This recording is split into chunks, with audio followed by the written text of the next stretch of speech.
Assalamualaikum warahmatullahi wabarakatuh.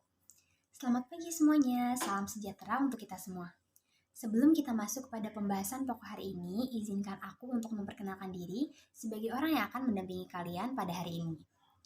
Halo semuanya, perkenalkan aku Najwa Fatimah dengan NIM 23104111188 dari Ilmu Komunikasi UPNVJ. Nah, teman-teman, sebagaimana udah kita tahu ya, kalau misalnya pagi-pagi kayak gini, itu adalah waktunya orang untuk beraktivitas. Kayak kita sekarang ini, dan aku juga yakin banget kalau misalnya teman-teman aku di luar sana, pasti mereka juga lagi melakukan suatu hal. Loh, gimana tuh taunya? Dari updatean mereka dong di sosial media. Sekarang, pasti kan semua orang punya sosial media. Atau kalau misalnya mereka nggak punya nih ya, minimal mereka tuh punya WhatsApp untuk berkomunikasi ataupun Instagram. Karena menurut aku Instagram itu adalah aplikasi sejuta umat. Kayak Twitter, nggak ada pasti yang nggak pakai. Dari dua aplikasi tersebut kita bisa mendapatkan banyak hal. Kita bisa baca, kita bisa lihat updatean foto dari teman kita atau dari artis favorit kita. Dan aku juga bisa tebak, pasti kalau misalnya ada gempa, yang pertama kali kalian buka itu Twitter kan? Nah, bukan fenomena aneh kalau misalnya sekarang itu semua orang bergantung pada media sosial.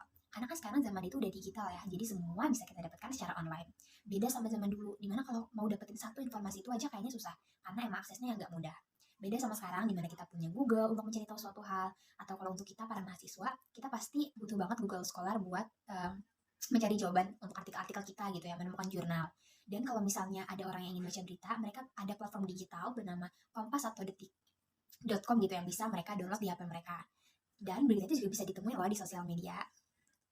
Aku udah tahu pasti kalian itu udah familiar sama sosial media. Kalian pasti tahu sosial media itu apa. Karena kan nggak mungkin kalau kalian pakai tapi kalian nggak tahu ya sosial media itu apa. Tapi aku mau kasih intermezzo sedikit. Sosial media adalah suatu platform interaktif digital yang menyediakan berbagai informasi. Ada berita terkini, tren terbaru, sama konten-konten yang bersifat edukatif atau hiburan. Pokoknya ada banyak ribuan konten yang tersedia di media sosial yang bisa kita akses. Sebagaimana yang udah kita tahu, kalau misalnya media sosial itu punya dampak yang positif sama dampak yang negatif buat manusia. Nah, dampak positifnya bisa kita lihat ya, kayak misalnya kemudahan dalam mengakses informasi, menambah wawasan, sama kemudahan berinteraksi. Kalau misalnya dampak negatifnya bisa kita lihat dari lancarnya arus informasi, di mana banyaknya berita hoax, konten pornografi, sama konten provokator. Nah, ini tuh adalah peran kita sebagai seorang pengguna internet agar kita tuh dapat menyaring informasi yang kita terima. Nah, hal ini sejalan dengan topik yang mau aku bahas pada pagi hari ini, yaitu Your Social Media Determine Your Habits and the Importance of Digital Literacy. Nah, apa sih digital literacy itu?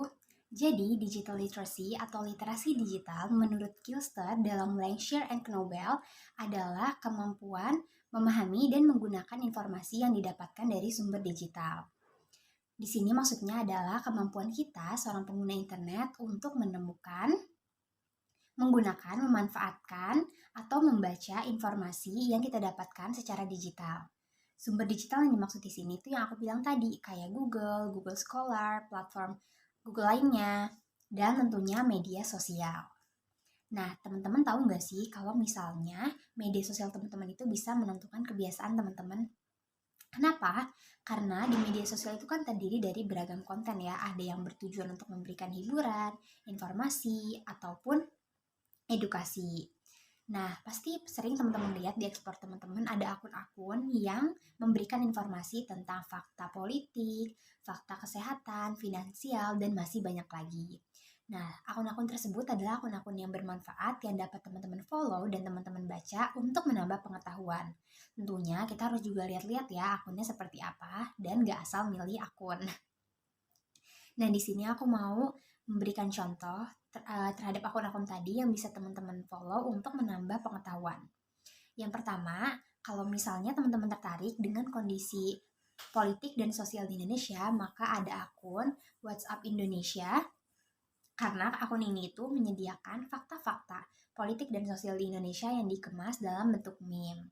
Nah, terus kalau misalnya teman-teman tertarik dengan dunia kesehatan, lingkungan, climate change, maka ada akun Pandemic Talks. Nah, yang terakhir ada akun microblog yang sharing tentang pengetahuan-pengetahuan umum seperti pink text, modern slavery, dan lain-lain, yaitu akun Arise Rose. Nah, sebenarnya masih banyak lagi akun-akun bermanfaat seperti ini yang bisa kita temukan di Instagram. Nah, membaca akun-akun seperti ini itu dapat membantu kita untuk membangun kebiasaan dan untuk memilih preferensi bacaan yang lebih bermanfaat. Contohnya gini, misalnya teman-teman lagi baca tentang pink text di akun Instagram Rice Rose. Nah, teman-teman ingin mengetahui lebih lanjut tentang hal ini, maka teman-teman bisa pergi ke Google dan membaca informasi yang lebih lengkap dan lebih kompleks terkait dengan pink text. Nah, hal ini akan membantu teman-teman untuk membangun kebiasaan membaca, kebiasaan mencari tahu, dan preferensi bacaan yang bermanfaat. Karena kalau misalnya sekalinya teman-teman udah membaca sesuatu yang bermanfaat, maka itulah yang akan teman-teman cari untuk kedepannya. Memang gak apa-apa kalau misalnya teman-teman lebih memilih untuk melihat akun-akun hiburan gitu ya, yang bersifat menghibur, yang ngebikin ketawa. Karena memang hiburan itu adalah salah satu manfaat dari media sosial. Tetapi akan lebih baik jika media sosial kita gunakan sebagai wadah untuk membangun kebiasaan yang baik, membangun kebiasaan literasi.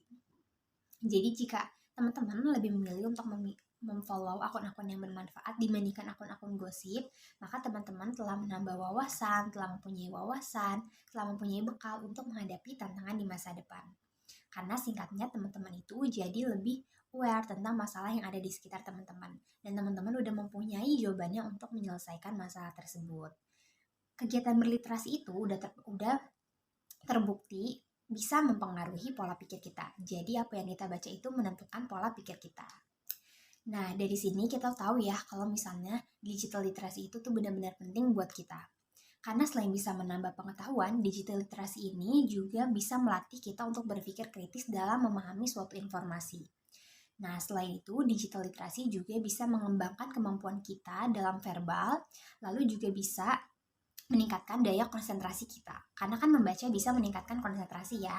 Nah, terus digital literasi itu juga bisa membantu kita mengembangkan kalimat-kalimat yang kita tulis dalam artikel-artikel atau informasi yang kita tulis. Jadi kalau misalnya kita banyak membaca, kita itu akan menyerap kosakata baru dan bisa kita tuangkan dalam tulisan kita.